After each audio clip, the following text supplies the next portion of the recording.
The Lower Alloways Creek Incident. On the evening of April 21st, 1991, 3 women reported seeing what they thought was a helicopter crash in the Lower Alloways Creek Township of Salem County, not far from the Salem nuclear plant.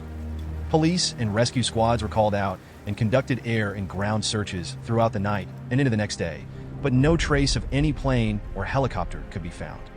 When asked about the description of the helicopter, witnesses said there was no sound, but described a big burst of light shooting to the ground. An explanation was offered as a possible UFO crash. One of the witnesses reported strange recurring dreams after the incident, and it was being pursued as a possible alien abduction case. Another witness described it as having sparks and flames, then a big ball of fire, then falling to the ground. The object was described as solid in appearance with white and blue lights at first, then a big bright flash. The accident was reported as being by the New Bridge Road area. Fire Chief Calvin Hill contacted the Federal Aviation Agency, but was told there were no reports of missing aircraft. Hill then contacted local airports in Salem and Wilmington, Delaware, but was told the flight logs indicated there was nothing in the area at the time of the crash. The police said it didn't feel like a prank call because they received calls from 2 different reputable people.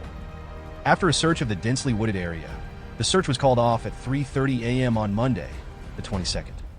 MUFON director at the time, Richard Butler, visited the scene and homes of the witnesses, but described the area as not that dense, and a crashed helicopter certainly could be found. Some speculate it was nothing more than a meteor that may have crashed to the ground. Interestingly, one of the women reported unusual dreams before the event happened. She would wake up nervous and anxious. She said her and her husband were at a party on Friday, April 19th.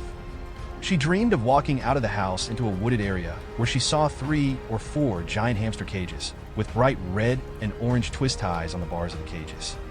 Out of the bottom of the cages came gray and white mongooses that walked upright in a coordinated movement and began chasing her. There were also 2 snakes in her dream, and she felt she was trying to save the snakes from the mongooses. She also went on to say she had never really seen a mongoose and didn't know what they looked like. MUFON director Butler thought the dream may be a screen memory of an actual abduction, with the hamster cages actually being UFOs and the mongooses with the odd coloring being gray humanoids. It all came down to an interesting speculation about what may have happened. Then the story was forgotten. Forgotten until now. Robert Earl White has a story to tell. One of cover-ups and the truth. Yes, this incident has been covered up extremely well until now. My family always knew the truth of what happened, but they were very afraid after the men in black came and made threats the night of the incident. So the next day, when MUFON and news reporters came, my family said helicopter because they were told to say helicopter. Although no airplane or helicopter was missing after calling all the local airports, Fort Dix, McGuire, and Dover Air Force. The FAA said absolutely no reports of anything at that time was even flying by. It was raining with low cloud coverage. This craft was hovering very low. It was a black triangle with white and blue lights, with a white beam of light coming out of the middle or front. It was hard to tell. Sparks started shooting out, then with a very bright beam of light it fell to the ground. I have received additional info through the guys that worked on the fire squad, which they kept secret too. When they got to the spot, they could see that the marsh was all tore up like something skidded across it. The Coast Guard was there, and they told them to turn back. Everything is under control, so they did. Other witnesses said they saw a big tarp over something with armed guards less than 20 feet away from it, and they had to cut down some trees to get to it, and a flatbed came to get the object. There's a lot to this story and many layers with it. The MIB and military fill my family in and answer my mother's 3 questions she asked pertaining to UFOs and aliens. They answered with no problem, but they told my mother if she says anything, no one will believe you, and we will take your child from you. I am the first person to come forward in my family.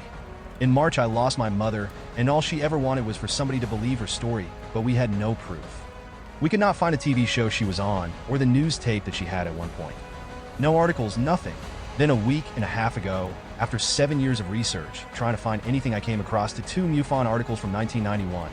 And that was all I need, but just 2 months too late for my mom to see. My goal out of all of this is disclosure. I believe people should not be made fun of or ridiculed for seeing something unexplained.